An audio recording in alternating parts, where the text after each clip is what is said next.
What really truly makes a great leader? I mean, is it just the title they give you or, where you sit on the org chart, or is it something much deeper, something you build from the inside out? Today, we're doing a deep dive into The Leader's Mind by Jim Afremow and Phil White. It's a book that really promises to unlock some of those secrets, showing us how to shape our mindset, our actions, and wow, what a team these authors are to guide us. You've got Jim Afremow, a really well-respected sports psychologist, a mental performance coach. I mean, this is someone who's helped top athletes hit their peak performance and then really cleverly applied those same ideas to business leaders.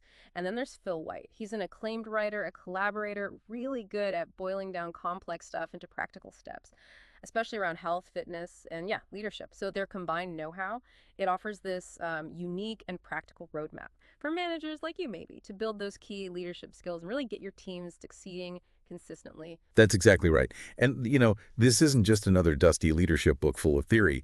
What I find compelling about The Leader's Mind is how it's really built for, immediate use. It helps leaders actually become better leaders, focusing on both the internal stuff, how they think, how they prepare, how they deal with pressure, and the external things, their actions, how they interact with their teams. It's all about putting solid principles right into practice, closing that gap between just knowing something and actually doing it. Okay, right. Let's get into this resource then. We're starting with what Afremow and White call the inner game of leadership. And the first big lesson, it's all about mental preparation. They really hammer this home. Effective leaders, they don't just, show up and hope it goes well. No, they plan carefully. They set specific, achievable goals. And then this is key, they actively visualize not just success, but also the potential bumps in the road and how they'll handle them. And they argue this isn't just like a nice thing to do. It's absolutely fundamental. This whole process, the detailed planning, the intentional visualization, it massively boosts confidence, sharpens your focus, fuels motivation. Doesn't matter how tough the journey looks. Leaders can use these techniques, should use them, to picture good outcomes, but maybe even more importantly, to mentally walk through navigating those tricky bits. And they're clear. Leaders need to encourage their teams to do this too. They actually say, preparation is the key to success. By visualizing your goals and planning your approach, you set the stage for achieving great things. Yeah, and I think that bit about visualizing obstacles is really insightful. As you said, it moves beyond just, think positive. It's realistic preparation. And given Afremow's background in sports psychology, you see this emphasis on visualizing the process, not just the win.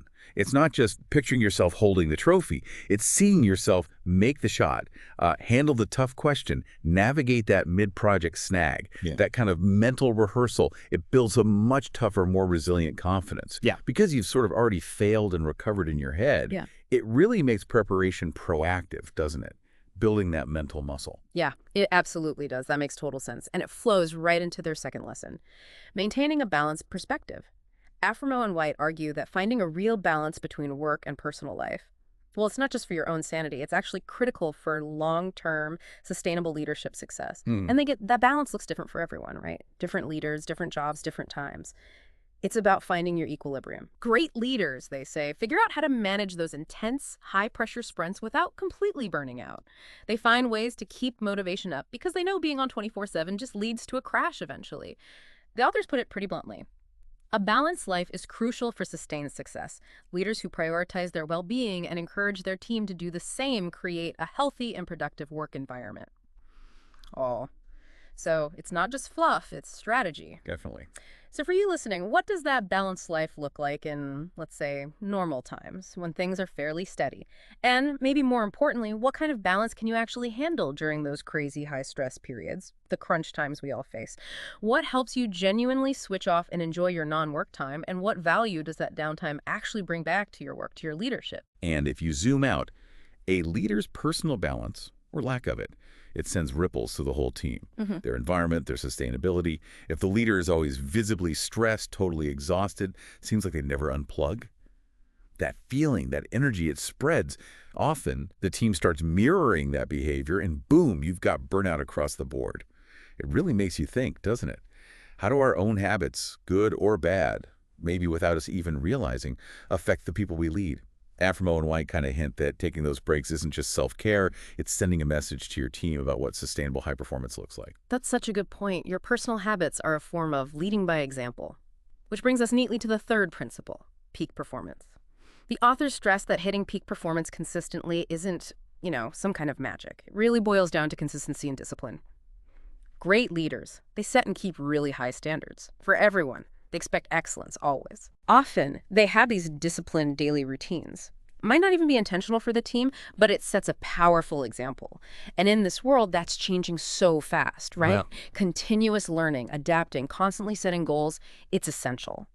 Aframo and White make a really striking point here. It kind of sticks with you. They say, you're not progressing, you're actually going backward. Their words.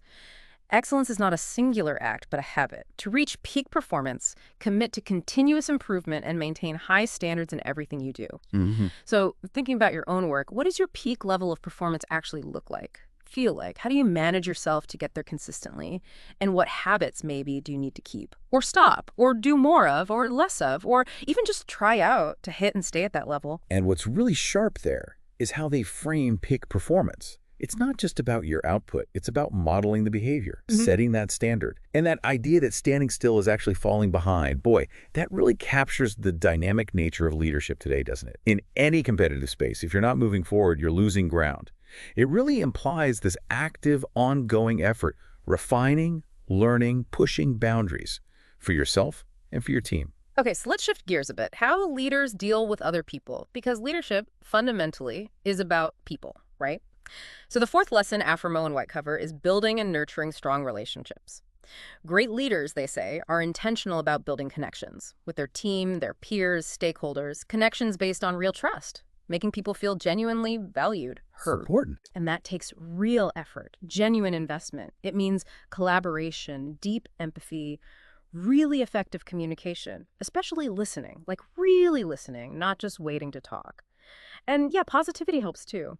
They point out that great leaders are constantly working on building trust through how they lead every day, maybe using one-on-ones, team meetings.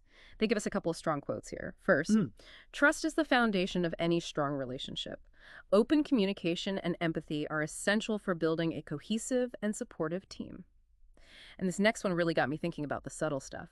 The simple gaze of a leader on a meeting participant can either encourage or discourage communication. Wow, that second one is powerful, isn't it? Yeah, it makes you really conscious of your nonverbals. So for you listening, who do you have the strongest working relationships with? And maybe, be honest, who are the relationships weakest with?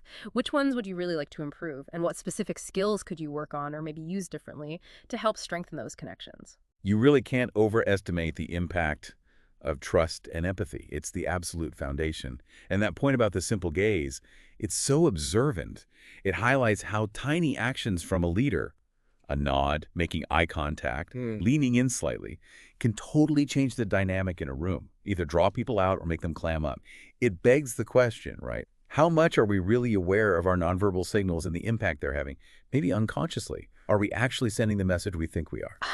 So true. It's easy to overlook. Okay, moving to the fifth principle. Making decisions strategically.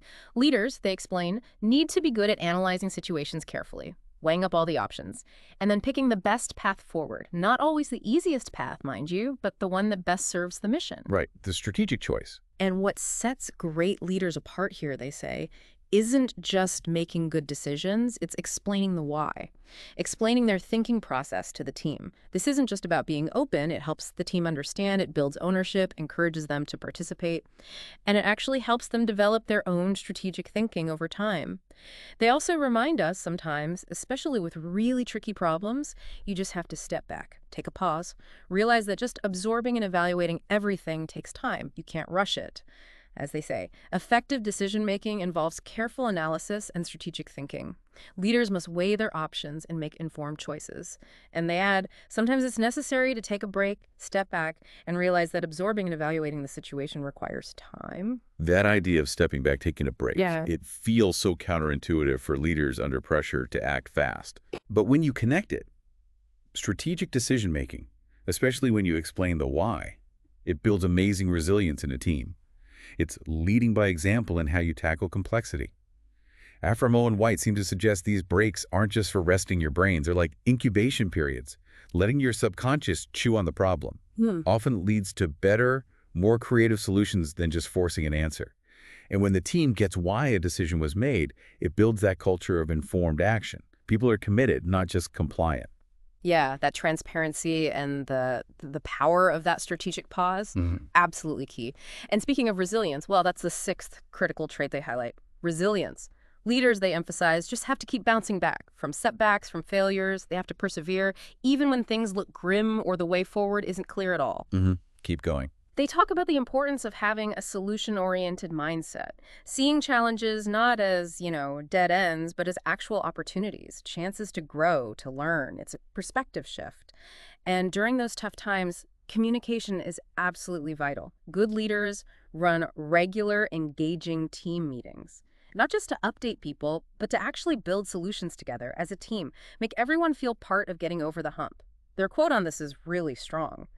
Resilience is about bouncing back stronger from setbacks. Leaders who embrace challenges as opportunities for growth inspire their teams to do the same. Inspiring stuff. So think about a time in your own career when you had to bounce back from a serious setback.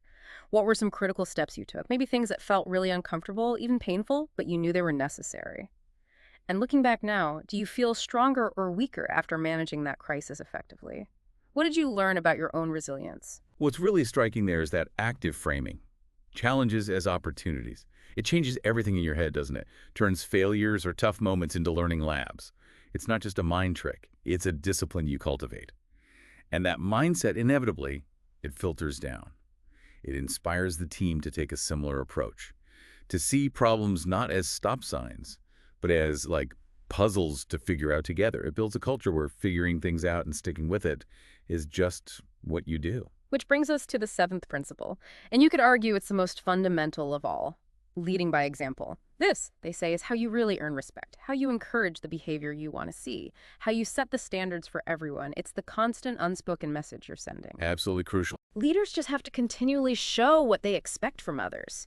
They have to remember always that they're being watched. Every interaction, every choice, whether it's just, communicating politely, saying thank you, or being on time, taking ownership when you mess up, your actions just shout louder than words.